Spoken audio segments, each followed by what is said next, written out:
네, 여러분 안녕하세요. 아이에답 독서 동아리 두 번째 저담의 시간이 돌아왔습니다. 저는 진행을 맡은 체육교육과 20학번 이보민입니다. 와. 네, 안녕하세요. 저는 일반사회교육과 22학번 최수연입니다. 안녕하세요. 저는 대구교육대학교 윤리교육과 2학번 윤수연이라고 합니다. 안녕하세요. 저는 이번에 새로 임용된 경북대학교 사범대학 미래교육센터 연구원 강하영이라고 합니다. 와. 네, 다들 잘 부탁드립니다. 그래서 오늘 독서 동아리 2회 자담의 호스트는 경북대학교 사범대학 미래교육센터 박준영 교수님과 함께합니다. 교수님 인사 한 말씀 부탁드릴게요.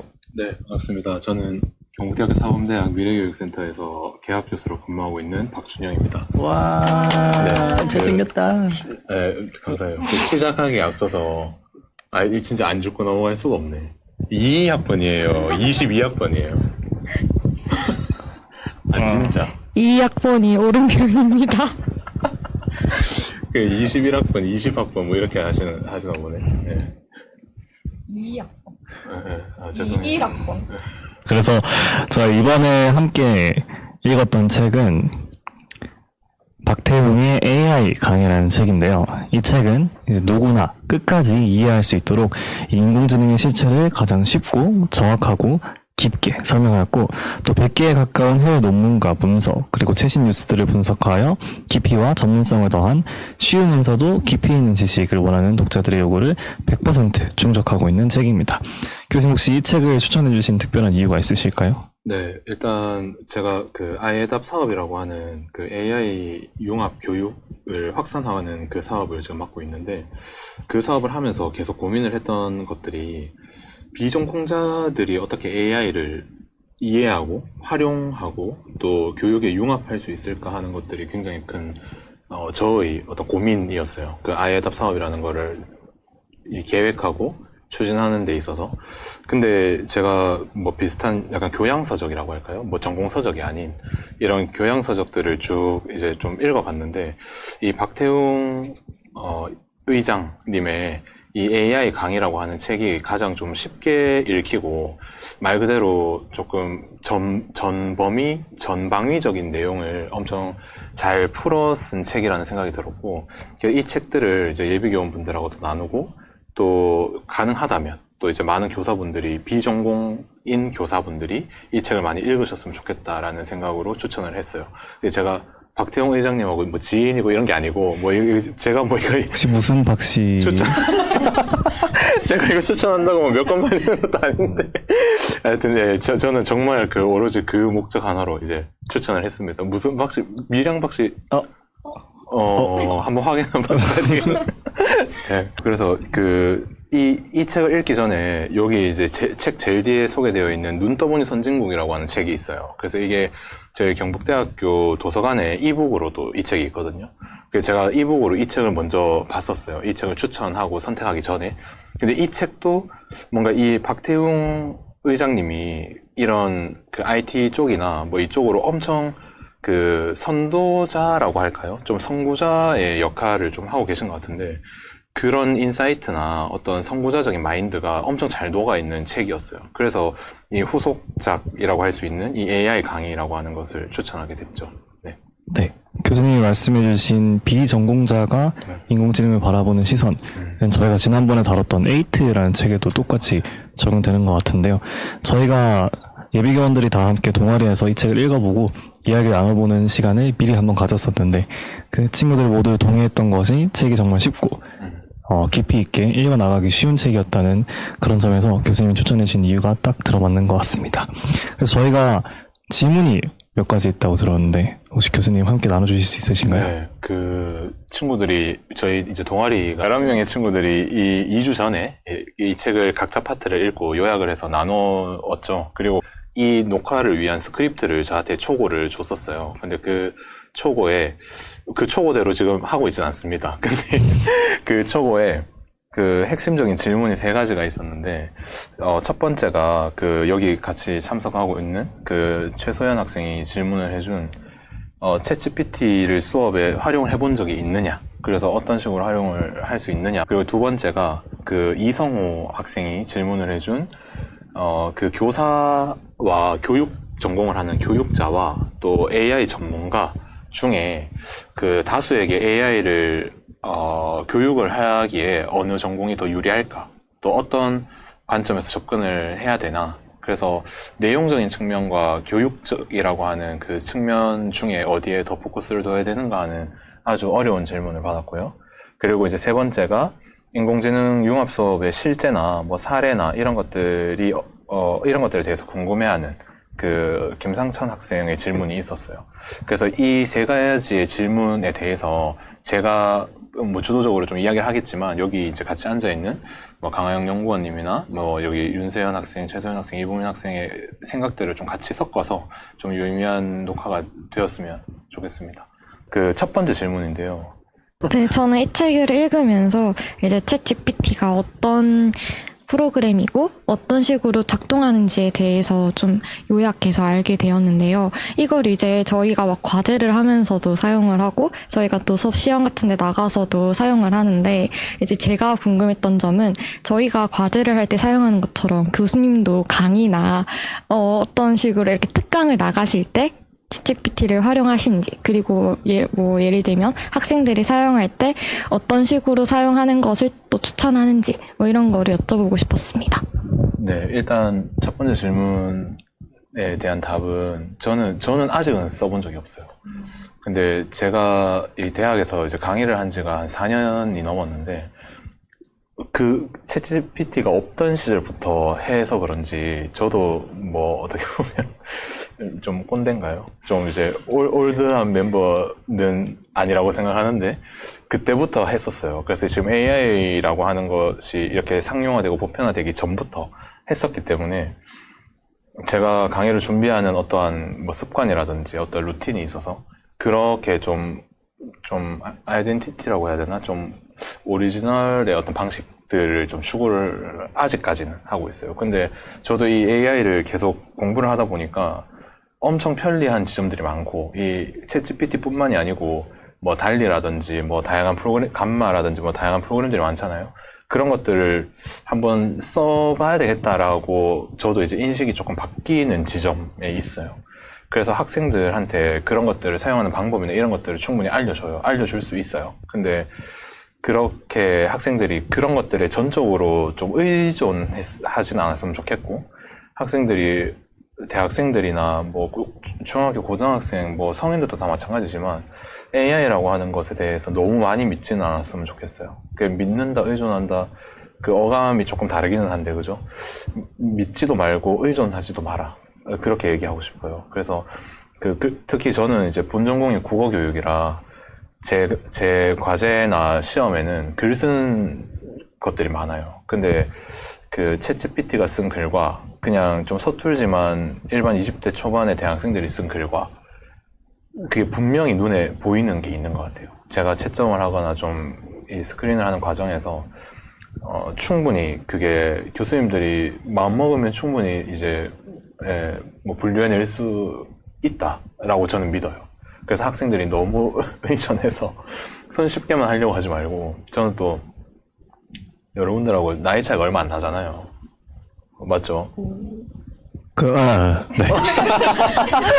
네, 근데 저는 아직도 이제 제가 공부를 할 때 그냥 펜으로 이제 쓰면서 뭐 속칭 이제 빡지라고 하는 방법을 이제 많이 쓰죠. 언더라인도 많이 끊고 하여튼 그렇게 하는 스타일이라서 더 그런 거일지도 모르겠는데, 학생들이 조금 더 그 챗GPT를 좀 건강하게 활용을 하고, 이 책에서도 이제 나오는 게 AI 리터러시라는 말이 나오는데, 결국에는 그 AI 리터러시를 어떻게 잘 함량하느냐, 그게 또 학생들의 미래를 준비하는 역량이 아닌가 싶어요.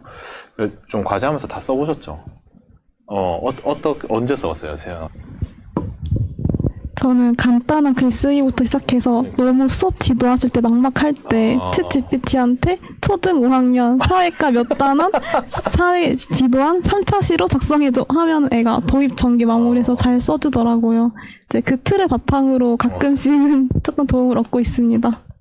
그게 결국에는 다 이제 학습이 된 기존의 지도안들, 뭐 방대한 양의 그 지도안들을 얘가 이제 제시를 해주는 거니까 어떻게 보면 그게 표절일 수도 있는 거죠. 맞죠? 근데 그거를 그대로 낸 건 아니죠. 근데 해보니까 뭔가 처음에 딱 보면은 되게 괜찮아 보이는데 하고 들면 들수록 함정이라고 해야 되나? 맞아요. 좀 빠진 부분들이 꽤 있더라고요. 그래서 그걸 보충하는데 오히려 시간이 더 많이 쓰이는 경우가 많아가지고 저는 그다음부터 웬만해서는 제가 스스로 하려고 하는 것 같아요. 맞아요. 그래서 이게 굉장히 중요한 포인트인 것 같은데 우리 짜지도 않았는데 굉장히 제가 원하는 대답을 정말 잘해줬어요.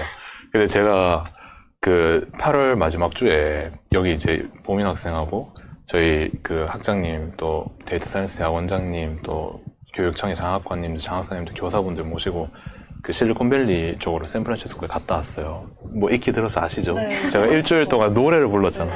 그 샌프란시스코의 그 바다 냄새, 바다 향기, 그 햇빛, 바다 냄새. 미안해요. 햇빛 우리 맞습니다. 그 네. 피어 39에서 우리 그 추억을 잊었어요, 벌써. 바다 사자. 그러니까 바다 사자들이 그 네. 시끄러운 녀석들. 네. 내가 C 라인이 되고 싶었다고요. 근데 그때 우리가 의미 있었던 활동 중에 하나가 그 카네기 멜론 대학이라고 하는 엄청 유명한 그 대학이고 미국에서도 그 컴퓨터 사이언스 분야에서는 MIT 다음으로 QS 세계 대학 랭킹 평가에서 그 분야 컴퓨터 사이언스 분야에서는 랭킹 2위라고 이제 제가 네이버에서 검색을 해봤는데 하여튼 그 대학에 이제 컴퓨터 사이언스 교수님은 아니고 이제 수학과 교수님이 그 특강을 여셨어요. 그래서 그 제목이 뭐죠? 챗GPT의 침공에서 살아나는 방법. 이었습니다. How to survive the ChatGPT Invasion, 네네. 굉장히 또 대구 사람 영어 하는 것 같은 느낌 나죠. 그래서 그 챗GPT의 침공에 우리가 어떻게 살아남는 방법. 그래서 그 강의를 저희가 마침 한 일주일의 일정이었는데 그 중에 토요일 오전에 그 강의가 엄청 이제 오픈되어서 참가비가 $1였어요. 한 사람이 $1. 그냥 그렇게 이제 세계적인 권위가 있는 대학의 교수님이 직접 토요일 오전 시간 할애해서 챗GPT의 침공이라고 하는 워딩 자체가 굉장히 세잖아요. 그래서 호기심에 저희 아예답이라고 하는 사업과도 굉장히 밀접할 수 있을 것 같아서 그 특강을 저희 장학사님들하고 경북 대구 장학사님 또 교사분들 또 보민하고 저하고 이렇게 이제 가가지고 들었어요. 물론 그 포션 로우라고 하는 교수님이 너무 말씀이 빠르셔서 저는 원어민이 아닌 관계로 좀 잘 못 알아들었지만 그래도 이제 굵직굵직한 어떤 흐름이라든지 그런 강의의 개요나 이런 것들은 어느 정도 이해를 하고 왔다고 생각을 해요. 그래서 보민 학생이 잠깐 그 강의에 대해서 소개를 좀 해줄 수 있을까요? 네. 같이 들었잖아요. 네네. 우선 제가 먼저 여쭤보고 싶은 거는 세연님 챗GPT 써보셨다고 하셨잖아요. 그 혹시 버전이 3.5였나요? 네, 맞습니다. 아마 보통 분들이 사용하신 게 다 3.5 버전일 텐데 제가 교수님과 함께 미국 갔다 와서 여러 개발자분들과 또 교수님들과 만나서 챗GPT의 시연을 많이 해주셨어요. 그런 거 보면서 느낀 거는 저희가 걱정하는 챗GPT는 3.5 단계에 그쳐 있다.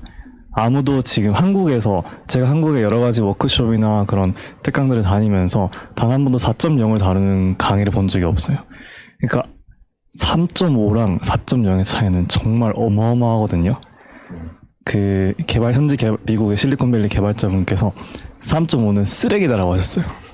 4.0을 생각하면 3.5 쓰지 마라. 그러니까 너가 생각하는 챗GPT가 아니다. 그래서 4.0은 정말 무섭습니다, 여러분. 한국에서 막 두려워하고 막 조심해야 한다라고 말하는 챗GPT는 정말 아무것도 아니에요. 아무것도 모르고 얘기하는 것처럼 보이는 거예요. 제가 갔다 오고 나서. 먼저 그걸 말씀드리고 싶고, 이 포시앤로우 교수님께서, 수학과 교수님께서 먼저 챗GPT 시연을 보여주셨어요. 그 현장의 그 자리에서 그 여러 가지 청중들도 되게 다양했었는데요. 막 수학 올림피아 대회 나간 그런 학생들도 있었고, 초등학생부터 중학생, 고등학생, 학부모님들도 계시고, 그 즉석으로 수학 질문을 받은 거예요.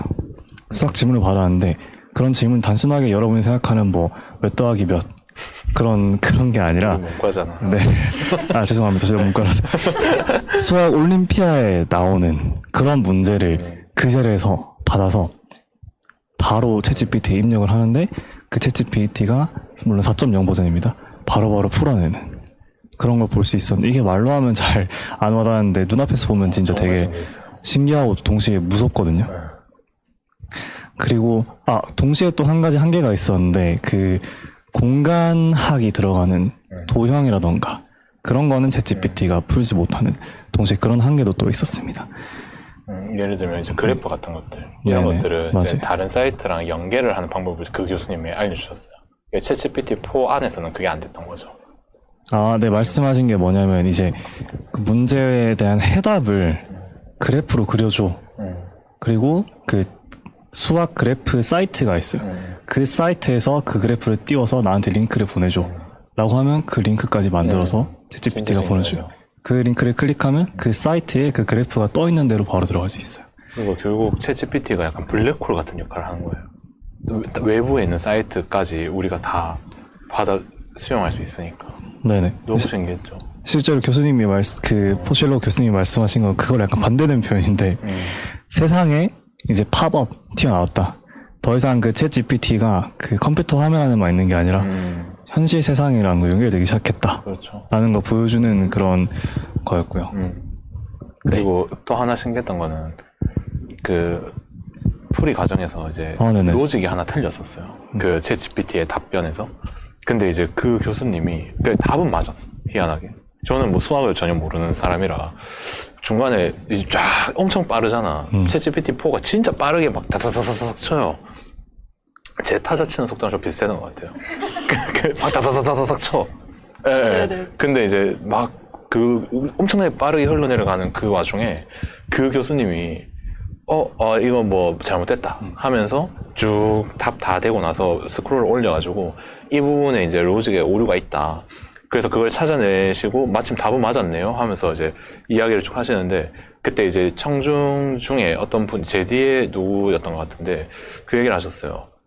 저 교수님이 저거를 해석할 수 있는 전공 지식과 또 챗GPT의 어떤 한계나 이런 것들을 충분히 안다. 그게 리터러시가 강하신 거죠. 그게 있으니까 챗GPT4를 저렇게 능수능란하게 활용을 하는 것 같다라고 영어로 얘기를 하셨어요. 이와 유사한 워딩으로. 그래서 제가 그래도 시사하는 바가 있구나 이런 생각을 좀 했죠. 네, 계속 해주세요. 네, 그래서 말씀하신 거에 그 조금 재밌는 스토리가 하나 있는데 처음에는 그 문제를 적어줬을 때 틀렸어요. 정답도 틀렸어요. 풀도 틀리고. 그래서 교수님이 챗GPT에 맞아. 뭐라고 딱 했냐면 한번 생각해 보실래요? 딱 두 단어, 세 단어만 딱 말했어요. 그러니까 챗GPT가 다시 했어요. Try again. 맞아요. 야, 발음 괜찮았다. 여기 샌프란시스코인 줄 알았네. Try hard. 맞아. 였나? Work hard 였나? 이거 틀렸어. 다시 해봐. 이렇게 얘기하니까 챗GPT가 바로 다시 죄송합니다. 그러면서 바로 쭉 이렇게. 진짜 신기했어요. 그런 것도 이제 신기했어요. 그냥 뭐가 틀렸다고 말하지도 않았고 그냥 좀 더 노력해봐 라고만 했는데도 자기가 알아서 틀린 거를 고치는 그런 모습을 또 볼 수 있었고요. 저보다 나은데요. 당연한 소리를. 네네. 당연히. 네. 사과하세요. 죄송합니다. 네, 그래서 결국은 뭐 그런 시간들을 거치면서 핵심만 말하자면 마지막에 메시지가 있었죠. 네, 교수님께서 말씀하신 그러면 어떻게 살아남아야 되냐, how to survive니까 첫 번째는 우리가 가치를 만들 수 있어야 한다. 그 인사 정리를 할 때, 회사에서 인사 정리를 할 때 뭐로부터 이름을 쭉 나열하고 그 사람의 가치를 그 옆에 쭉 나열하죠. 그리고 저 밑에 있는 사람부터 한 명씩 이 사람은 요만큼의 가치밖에 만들지 못하네? 컷! 자르고 그렇게 되죠. 그래서 우리가 이러한 것을 살아남기 위해서는 우리가 그 가치 리스트에서 탑에 있어야 한다. 그런 얘기를 하셨고요. 또 두 번째는 요즘 학생들은 뭐 자기가 처음 보는 어려운 문제를 직면했을 때 노력을 하지 않는데요. 이 약간 반발심이 들 수 있겠지만 이 MZ세대로서 잘 생각 네, 저도 MZ이기 때문에 두 분이 뭐 몇 개월 차이 안 나는 건가요? 네, 저도 MZ이기 때문에 말씀하신 게 뭐냐면 옛날에는 이 구글도 없고 인터넷도 없고 챗GPT도 없을 때는 새로운 문제를 직면했을 때 뭘 먼저 했냐? 뭘 먼저 하셨나요, 교수님? 사전을 찾아봤죠. 사전을 찾아보기도 하고 생각을 먼저 했다는 그렇죠. 거예요. 생각을 하고 또 어른들한테 물어보고 선배나 선생님한테 물어봤죠. 네, 그래서 노력을 하고 그렇죠. 딥 띵킹을 했었는데 지금 아이들은 그런 걸 하지 않고 그런 걸 하지 않아도 인터넷에 모든 정보가 나돌고 그냥 바로 휴대폰 켜서 검색해보면 모든 게 나온다는 거예요. 그러니까 아까 세연 학생이 지도 안 쓰는데 고민하지 않고 챗GPT를 켰다. 네네네. 이게 이제 좋은 오늘날의 예시네요. 세상입니다. 네네. 그래서 그러한 시점에 이르렀기 때문에 다시 옛날로 돌아가자는 건 아니지만 그런 마인드를 가지고 내 가치를 높이고 또 think hard 열심히 생각을 해야 된다 하는 게 이제 두 가지 네. 핵심이었습니다. 맞아요. 그리고 하나 더 기억이 나는 게 그 IQ하고 EQ와의 관계를 또 한번 이야기를 했었죠. 그래서 너무 챗GPT가 우리가 이제 뭐 널리지나 뭐 이런 인텔리전스의 측면에서 챗GPT를 우리가 능가할 수 없기 때문에 그런 것들을 잘 활용을 하고 또 우리 실생활에 이렇게 접목을 하는 과정에서 앞으로는 이제 엄청 EQ라고 하는 지점이 굉장히 중요해질 수 있다. 그래서 그분이 이제 또 어떤 그 라이브라고 하는 LIVE라고 하는 그 원격 교육 플랫폼 같은 것들을 직접 이제 파운드를 하셨는데 그 내용 안에 그런 것들이 있는 거예요. 엄청 창의적으로 생각하는 거. 뭐 예를 들면 뭐 1 더하기 3 더하기 5 더하기 7은 이렇게 하면 다 이제 단순히 숫자를 하잖아요. 근데 거기 포스트에 보면 네모 박스가 하나가 있고 그거를 이제 그 1,1이고 거기를 이렇게 둘러싸고 이제 하나 둘 셋 하면은 그거를 이제 쌀 수 있죠. 우상향 하면서. 그 다음에 5 하면은 또 하나 둘 셋 넷 다섯. 그 다음에 또 하나 둘 셋 넷 또 하나 둘 셋 이렇게 하면 1, 3, 5, 7이 되잖아요. 그러면 이 네모 박스의 개수가 1, 3, 5, 7의 단순 합하고는 다르다라고 하는 거죠. 뭐 그런 좀 창의적인 생각들을 할 수 있게 수학 올림피아드, 그분이 카네기 멜론 대학 교수면서 그 라이브의 파운더이기도 하면서 또 미국 수학 올림피아드 대회의 코치예요. 그 영재팀에. 참, 네, 멋있더라고. 거기 이제 그거 들으면서 나도 빨리 한국 가서 공부해야 되겠다. 그 생각을 진짜 많이 했고. 하여튼, 네, 마무리 한번 해주시죠. 빠르게 소개하자면 이 IQ랑 EQ를 다루는데 이 그 플랫폼에서 고등학생 멘토가 중학생 아이들을 가르치는 그런 형태예요. 근데 그 고등학생 아이들은 다 올림피아 수상자들, 뭐 캘리포니아에서 수학대 1등한 학생들, 맞아요. 그런 친구들을 전국에서 모은 거예요. 온라인이기 때문에 가능하겠죠. 또 그러니까 그 말인즉슨 이 친구들의 IQ는 이미 충분히 뛰어나다는 거예요. 그럼 이제 중학생 이제 학생들이 들어와서 수업에 듣는데 뭐 규모는 정확하게 모르겠는데 한 몇십 명 이렇게 들어와서 듣는 것 같아요. 그 형태가 줌 수업처럼 그런 게 아니라 혹시 트위치 아세요? 스트리밍 플랫폼, 유튜브, 뭐 한국어로 치면 아프리카 TV 그런 거예요. 그런 형태예요. 줌이 아니라. 그래서 멘토가 2명입니다. 고등학생 멘토 2명이 들어와서 수업을 하는데 서로 팟캐스트 하는 것처럼, 선생님 팟캐스트 아시죠? 서로 대화하는, 지금 저희가 하는 것처럼 이런 식으로 수업을 진행을 해요. 수업을 진행을 하면 학생들은 이렇게 온라인으로 보면서 채팅으로 반응도 하고 그렇게 하는 시스템이죠. 그래서 여기서 EQ가 들어오는데 숨은 장치가 하나 있습니다. 숨은 장치가 하나 있는데 카네기 멜론 대학이 연기, 예술 쪽으로도 되게 유명한 대학이에요. 아츠로 유명. 왜냐면 카네기 홀 들어보셨죠? 뉴욕에. 그거를 그 대학에 이제 같이 연계가 돼 있대요. 네, 브로드웨이. 그래서 아츠 전공을 하면 그 카네기 홀에 뭐 취업을 하거나 뭐 연극단이나 이렇게 진출하는 친구들이 카네기 멜론 대학에 엄청 많이 온대요. 카네기 홀에 근무하고 싶은 사람들이. 네. 그래서 연기를 전공한 연기 전공자 2명이 그 수업에 들어갑니다. 그럼 그 사람들은 왜 들어왔냐? 아까 EQ를 얘기했었죠. 이 사람들은 이 IQ가 높은 고등학생 멘토들의 EQ를 높여주는 역할을 하는 거예요. 이 연기자들의 전공이 뭐예요? 무대 위에서 사람들의 시선을 받는 거.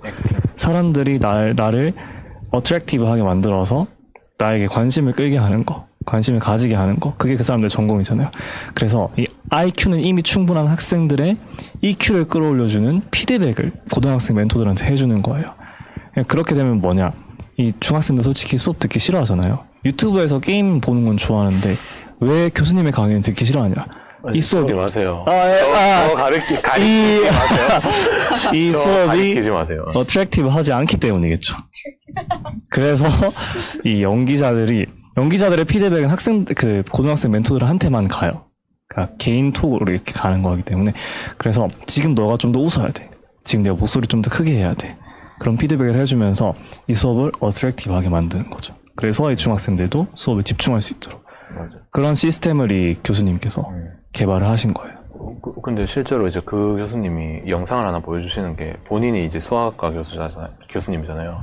근데 그 카네기 멜론 대학의 치어리딩 팀에 본인이 찾아가.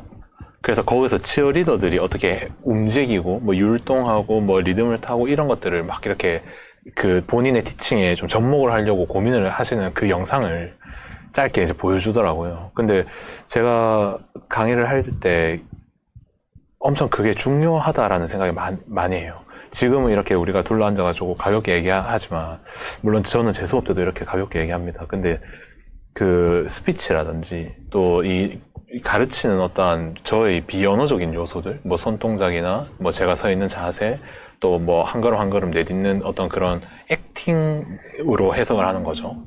그런 게 학습자들에게 어떻게 다가갈지가 굉장히 중요하게 여겨지더라고요. 그 얘기를 들으니까. 근데 그 전부터도 그런 고민을 많이 하기는 했었는데, 제가 또 뭐 방언이 심하고 뭐 이게 표준 어형을 써야 되느냐 마느냐 뭐 이런 것들에 대한 고민부터 이제 하던 차에 그런 행동이라든지 뭐 이런 스피치라든지 이런 것들을 연극적인 어떤 전공자들에게 티칭을 받을 수 있다면, 코칭을 받을 수 있다면 오히려 조금 더 전달력이 높아지지 않을까라는 생각을 했었어요. 그래서 여기서 이제 챕터 좀 정리를 하자면, 챗GPT라고 하는 것에 대해서 우리가 너무 맹신하고 너무 이렇게 받아들여서는 안 된다라는 저의 개인적인 견해와, 또 이제 미국에서도 그게 인베이전이라고 하는 단어를 쓸 정도로 챗GPT의 고도화나 어떤 발전에 대해서 엄청 우려를 표하는 사람들이 굉장히 많죠. 그래서 그런 것들을 그런 이제 명문대학의 어떤 교수님들부터 시작을 해서 어떻게 우리가 이거를 잘 활용을 할 수 있느냐, 그 강의 안에서 여러 가지 이제 메시지들이 있었고, 이런 시대에 우리는 이제 성장하는 미래 세대로서 이 IQ와 EQ를 어떻게 조화를 하면서 성장을 할 것이냐, 이런 것까지 좀 고민을 할 수 있었으면 좋겠어요. 하여튼 요까지 딱 첫 번째 질문을 마무리할게요. 아무튼 자, 그러면 이제 두 번째 질문으로 한번 가볼까요? 두 번째 질문은 우리 성우 학생이 해준, 자, AI를 잘 사용하는 교육은 AI 전문가와 우리와 같은 교원 중 어떤 부류가 더 적합할 것인가요? 만약 교원이 더 적합한 교수자라면 우리는 무엇을 준비해야 하고, 혹은 AI 전문가들이 더욱 적합한 교수자라면 또 그때는 어떤 역할이어야 할까요? 라는 질문입니다. 네, 뭐 이 질문에 제가 뭐 명확한 답을 내릴 수는 없을 것 같아요, 솔직하게. 근데 저는 이제 어쨌든 교육학 전공자고, 지금 이제 하고 있는 이 사업 자체가 우리가 미래 세대 교육이라고 하는 건 많은 사람들이 이제 생각하는 것처럼 미래에 대한 농사잖아요, 농사. 지금 이제 뭐 선생님들이 매 수업 시간마다 씨를 뿌리는 거고, 그런 것들을 이제 학생들이 이렇게 그 경작을 스스로 이제 하는 거죠. 그러면서 이제 열매가 맺히는 거고, 또 그 사람들이 또 다음 세대로 또 어떤 그 지식이나 어떤 문화나 이런 것들을, 가치를 전달하는 건데, 결국에는 미래지향적일 수밖에 없고, 그런 상황에서 너무 AI라고 하는 그 컨텐츠 자체에 집중을 하는 것보다는 그 교육을 통해서, 그래서 선생님들이 지금 국정과제 자체가 선생님들 초반에는 그랬었어요. 지금은 뭐 조금 이제 바뀌는 것 같긴 한데 100%의 선생님이 3년 안에 AI 융합 역량을 모두 갖추게 하는 것이 이 사업의 목표였어요. 근데 그 전국에, 좀 정확한 수치는 제가 기억이 안 납니다만, 한 34만 명 정도가 되는 전국의 초, 중, 고등학교, 특수학교까지 그 교사분들이 AI라고 하는 그 신기술에 대해서 이해를 하기가 솔직하게 저는 개인적으로는 조금 어려운 과제라는 생각을 했었어요. 왜냐면 그 과제 초기 빌드업 단계에서 많이 논의가 됐었던 것이, 지금도 이제 우리가 마스터 교원이라고 하는 그 타이틀로 교사분들을 경북권역, 대구, 경북, 강원도, 강원특별자치도 교육청까지 해서 52,710명의 교사 중에 150명을 선도적으로 저희가 양성을 하고 있어요. 근데 그 분들의 비중이, 연령이 굉장히 낮아요. 그리고 초등, 중등 교원을 나누면 초등의 비율이 거의 70% 정도가 되고, 우리 권역은 그래도 저희가 뽑는 과정에서 중등을 많이 넣었기 때문에 그렇지만 네, 다른 권역이나 뭐 전체적으로 통계를 보면 초등 교원의 비율이 엄청나게 압도적으로 높습니다. 그래서 그 이유가 뭐 당연히 뭐 여유 시간 활용이라든지 또 교과 구분이라든지 초등은 그 자체가 융합적으로 수업을 하기가 용이하고 또 뭐 블록 수업이라든지 또 다양한 교육 과정의 그런 변이가 이 트랜스폼이 가능하잖아요. 근데 고등학교, 중학교 같은 경우에는 교과 간의 분절도 심하고 그런 하나의 교과에서 내가 AI라고 하는 것들을 단순하게 접목하기가 굉장히 힘들단 말이에요. 그래서 그런 것들에 대해서 또 중등, 고등 선생님들의 관심도를 제고하는 방법 이런 것들에 대한 고민을 많이 해요. 근데 어쨌든 제가 이 책을 추천을 한 이유처럼 어쨌든 대다수의 교사분들이 미래세대 양성이라고 하는 시대적 사명을 가지고 있다면 이 AI라고 하는 이 컨텐츠를 반드시 학생들에게 좀 전수해 줄 수 있는 최소한의 역량을 갖춰야 된다라고 저는 믿고 있고, 그렇기 때문에 AI 전공자도 물론 이제 필요하겠지만 많은 도움이 되겠지만 그 각 교육학자들이 뭐 교과 교육학, 교과 내용학 뭐 이런 전공자분들께서 이런 역량들을 좀 많이 좀 함량을 하셔가지고 널리 확산을 해 나가는 것이 바람직한 방향인 것 같다. 그래서 그 성호 학생의 질문에 이제 대한 답은 교육학을 하시는 분들이 AI를 융합하는 방향으로 연구를 하시고 접목을 하는 게 조금 더 확산성이 더 넓을 것 같다라는 개인적인 견해를 가지고 있어요. 그래서 실제로 데이터 사이언스 대학원이나 뭐 AI 관련된 그런 전공 수업이나 책자나 이런 것들도 보면은 저도 이제 국어 전공이라서 저는 글에 대한 이해가 남들보다 낫나? 약간 이렇게 생각하기도 하는데 그래도 어려워요. 그 기호라든지 이 사고의 메커니즘 자체가 다르다고 저는 느끼거든요. 그래서 그 프로그래밍 언어라든지 뭐 이런 것들부터 시작을 해야 되니까 하여튼 좀 인문학적인 측면에서 바라봤을 때는 어떤 그 융합적인 사고에서 어떤 그런 것들까지는 가능하고 또 그런 어떤 전공이든 간에 융합하고 이런 것들을 접목하는 것까지 가능하다. 요까지는 이제 가능할 것 같고. 근데 AI를 완전히 전공을 하시는 분이 전체 다수의 전공으로 확산해 나가기는 힘들다. 저는 그렇게 생각을 해요. 너무 어려워요. AI라고 하는 것 자체를 알기가. 그래서 각 교과가 주가 되고 주 컨텐츠가 되고 AI라고 하는 것이 뭐 조금 얕은 수준에서는 수단이 될 수 있겠고 조금 높은 수준에서는 융합이 될 수 있겠고 그런 방향으로 각 교과의 선생님들이 주도를 해야 된다고 생각을 해요. 그죠? 교수님 그렇게 길게 말씀하시면 저희 편집 불가능해요. 아, 미안해요. 그 연구원님도 한마디 좀 하시죠. 네. 어떻게 생각하세요? 저도 비슷한 생각을 했던 것 같은데요. 그 교양으로서의 인공지능과 AI 역량을 갖추는 게 지금 저희가 전체 학생들 혹은 대중들이 뭔가 지향해야 될 가치라면 사실 전문가는 굉장히 극소수고 우리가 알고 있는 그런 여러 가지 최첨단 기술들을 만든 사람은 제가 생각했을 때는 거의 당대에 약간 진짜 천재 같은 사람들이 만든 건데 그 사람들의 그 기술력을 응축해서 만들어 놓은 이론을 일반인인 다른 전공자들이 이해한다는 거는 시간적으로도 좀 말이 안 되는 것 같고 그래서 저도 교수님과 약간 비슷한 생각에서 우리는 어떻게 이것을 나에게 유용한 방식으로 활용할 수 있을지에 대한 어떤 메타 성찰? 이런 것들이 오히려 더 중요하다고 저도 생각이 되어져서 어떻게 기술을 활용하고 이런 것에 대해서 좀 이렇게 뭐 유튜브를 통해서 강연을 듣고 하는 건 좋지만 이 기술이 어떻게 구현이 가능한 거에 대해서 이제 너무 깊게 파고들다 보면 오히려 좌절감을 느끼고 그리고 약간 그 반감이라고 하죠. 약간 기술에 대한 반감? 그런 것도 오히려 커질 수 있다고 생각이 들어서 그러니까 예비 교원 선생님들을 생각해 봤을 때 좀 적절하게 본인의 어떤 교과 교육학의 내용 지식을 적절하게 습득을 해서 그걸 어떻게 응용할 수 있을지에 대한 어떤 고민을 하는 게 훨씬 더 이 AI 디지털 역량 강화 측면에서 저는 약간 기초 덕목이라고 생각을 하고 그 위에 이제 AI 디지털 활용 역량, 교양으로서의 어떤 역량을 얻는 게 저는 좀 더 바람직하다고 생각이 들어요. 네. 그래서 2022 개정 교육과정에도 디지털 소양이라고 하는 파트가 들어있죠. 그래서 그런 것들을 생각하면 좀 소양의 차원에서 많은 학생들이 그런 역량을 좀 갖출 수 있도록 좀 우리가 고민을 해야 될 것 같아요. 그러면 빠르게 세 번째 질문으로 넘어가도록 하겠습니다. 네, 상처님이 이 자리에 없으신 관계로 제가 네네. 좀 대신 질문을 드리도록 하겠습니다. 상처님이 5장 후반을 맡으셨는데요. 거기서 이제 교육에 어떻게 인공지능을 뭐 접목할 것인가에 관련된 이야기가 나왔어요. 그래서 이제 상처님 질문이 인공지능이 어떻게 교육에서 사용될 수 있을지, 그리고 인공지능의 사용이 교육에 있어 어떤 영향을 미칠 것 같은지, 이제 그 질문에 뒤이어서 인공지능의 바른 사용이란 무엇일까에 대한 질문을 드렸습니다.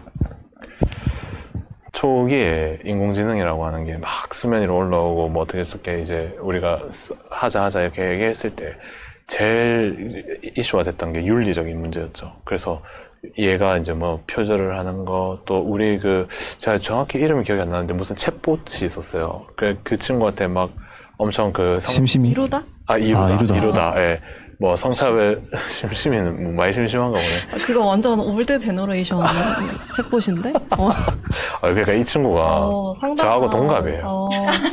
띠동갑 앞에 띠. 아니 생물학적인 나이는 띠동갑인데 네네. 약간 이거는 약간 비슷한 것 같아요.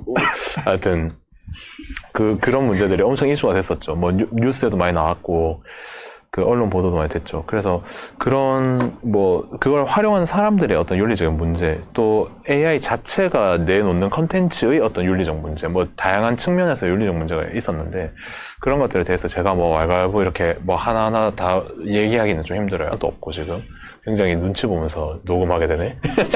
아니, 장난이고요. 근데 이제 윤리적인 측면이 교육에서 굉장히 중요하다. 근데 그 전에 AI 윤리 이전에 저는 또 전공이 국어인지라 쓰기 윤리라는 게 있었어요. 우리 교육과정 안에, 국어과 교육과정 안에 쓰기 윤리라는 게 엄청나게 중요하게 다뤄졌어요. 학생들이 막 대학생들도 초등학교, 중학교, 고등학생들도 과제 외우라 그러면 유사한 과제, 챗GPT가 없었을 때도 구글이나 네이버에 쳐가지고 블로그 지식인 검색해가지고, 맞죠? 생각나죠? 본인들 네. 5년 전, 6년 전 생각나죠? 네. 지금도 어제 그런 건 아니죠. 아무튼 그런 거 막 해가지고, 카피킬러에 안 걸리게 5어절 조사 바꾸고, 피동형을 뭐 이렇게 능동형으로 바꾸고. 교수님 많이 해보셨나봐요. 되게 디테일하게.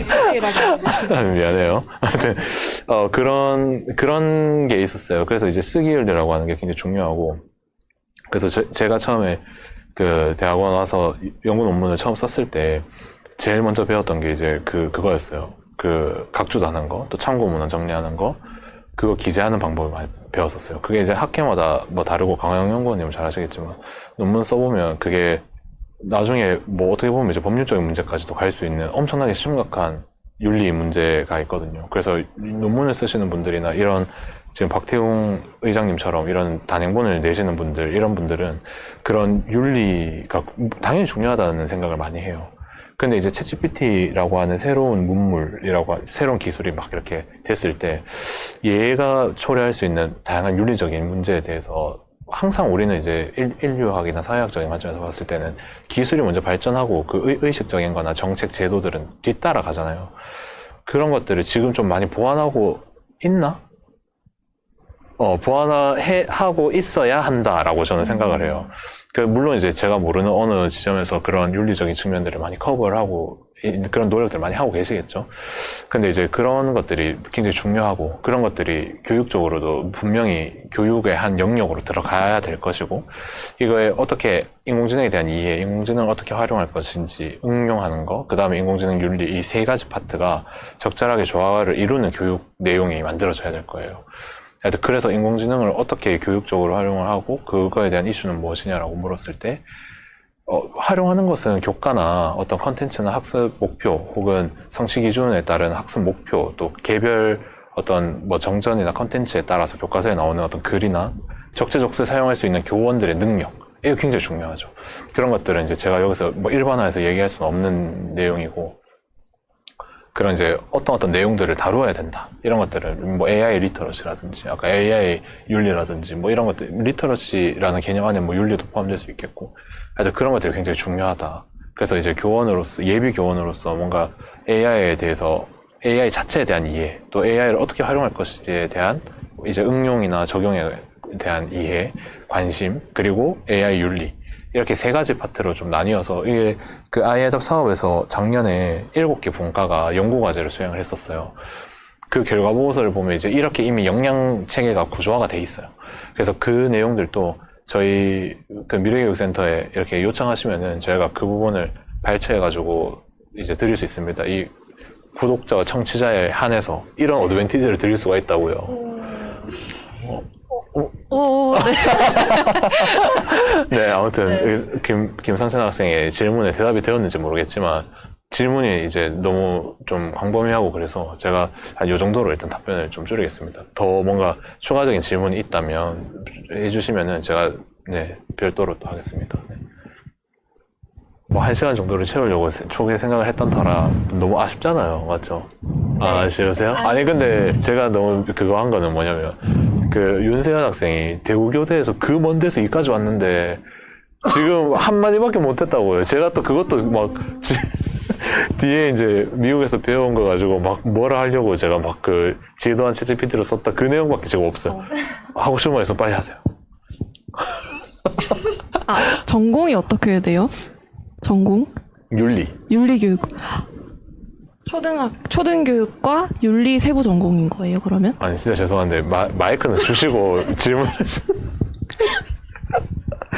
교대는 세부 전공이 없다니.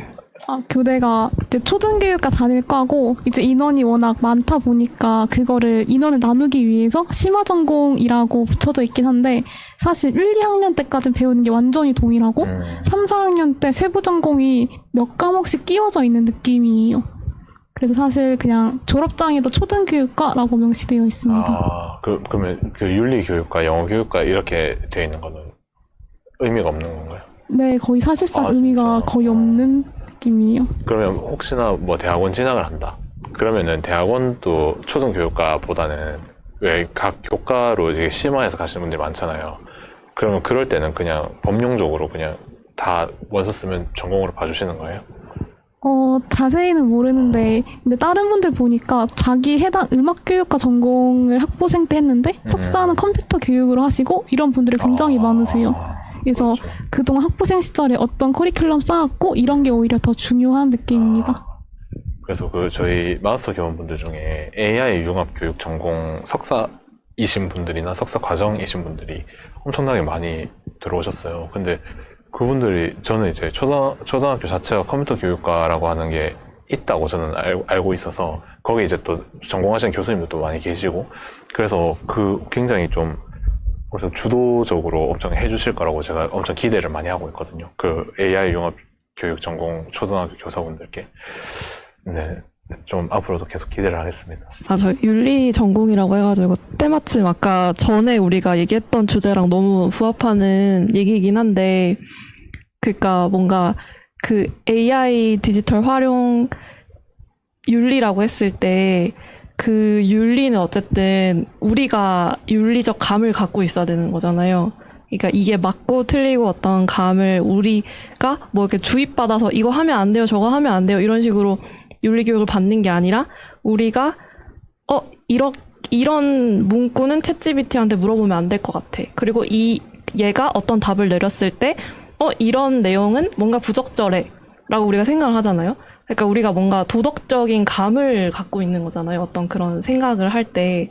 근데 그런 거를 할 수 있는 가장 중요한 분과가 바로 윤리교육과잖아요. 학생들에게 어떤 윤리적 감을 이렇게 길러줄 수 있는 전공. 우리 오늘도 양심이라고 해요. 그쵸. 양심과 뭔가 도덕률. 도덕적인 어떤 판단력? 이런 것들? 그래서 지금 뭐 아직 고학년은 아니지만 혹시 뭔가 짧은 어떤 생각이라도 어떻게 하면 이렇게 하지 마라, 저렇게 하지 마라 라는 어떤 강령식의 도덕관을 주입시키는 게 아니라 학생들이 이건 옳은 것 같아, 아니 저건 틀린 것 같아 라고 스스로 판단할 수 있는 능력을 길러줄 수 있으려면 어떻게 교육을 하면 좋을까요? 그냥 학생의 어떤 입장에서 전 좀 궁금했어요. 네. 네. 너무 어려웠어. 의지를 자꾸 함량시켜줘야 되는 거 아니에요? 도덕 의지 뭐 이런 얘기들이 좀 나와야 될 것 같은데. 이제 아직까지 많이 배운 건 없지만 얕은 지식이지만 제가 고등학교 시간에 생활과 윤리를 들은 적이 있어요. 근데 그때 선생님께서 주신 과제가 성매매가 과연 이걸 막아야 되는가 이게 주제였는데 저희들 전부 다 같이 이거는 당연히 안 되지 라고 처음에 말을 했는데 뭔가 선생님께서 전혀 말을 하는 거예요. 근데 이런 이유로 되지 않을까? 그럼 너희의 그 이유라면 또 이 사람들 입장에선 또 이런 이유를 될 수 있잖아 하면서 저희가 이건 당연히 안 되죠 라고 하는 거에 대해서 반박을 하시더라고요. 그래서 저희의 의견이 이제 점점 그럼 맞는 건가? 이런 여론을 흘러가는 거예요. 근데 그러다가 선생님께서 또 말을 하시는 거예요. 근데 내 의견에 대해서 또 이런 식으로 또 말할 수 있지 않을까? 라고 하시면서 그래서 뭔가 무조건 이거는 옳고 이거는 그르다라고 하는 수업이 아니라 학생들이 스스로 생각할 수 있게끔 하는 그런 토의의 장을 만들고 근데 이런 학생들 간의 교류도 무조건 좋긴 하지만 거기서 교사는 이제 중재자 그리고 또 조력자 역할로서 너희가 지금 잘하고 있는지 이런 토의의 방향성을 한 번씩 다듬어 주면서 학생들이 생각을 더 깊게 해나갈 수 있도록 조력해준 역할로 해나간다면 이런 조금 전통적 교육일 수도 있겠지만 이런 토의 토론의 장을 여는 게 좋지 않을까라고 생각을 했습니다. 그렇죠. 이 토론은 항상 이 민주사회에서 선행되어야 되는 어떤 그런 아주 좋은 도구죠. 그래서 그런 토론들이 잘 이루어질 수 있게 또 그 토론에 대한 어떤 이 학생들의 그 토론 참여에 대한 뭐 룰이라든지 뭐 의식이라든지 인식이라든지 이런 것들을 많이 가르쳐주면 좋을 것 같아요. 그러면 AI에 관련해서도 계속 토론을 할 수 있고. 네, 그럼 이제 마무리를 하도록 하겠습니다. 자, 저희 이렇게 두 번째 자달매를 잘 마무리하게 되었고요. 특별히 또 박준희 교수님께서 많은 말씀을 해주셨기 때문에 이것에 관해서 더 생각해 볼 수 있는 좋은 시간이었던 것 같습니다. 그래서 이 자담회를 나중에 편집해서 영상으로 올라갈 거기 때문에 그걸 듣고 계신 여러분께서도 함께 더욱 많이 생각을 해보셨으면 좋겠습니다. 우리 이렇게 그러면 두 번째 아에다 독서동아리의 자담회 마치도록 하겠습니다. 감사합니다. 네.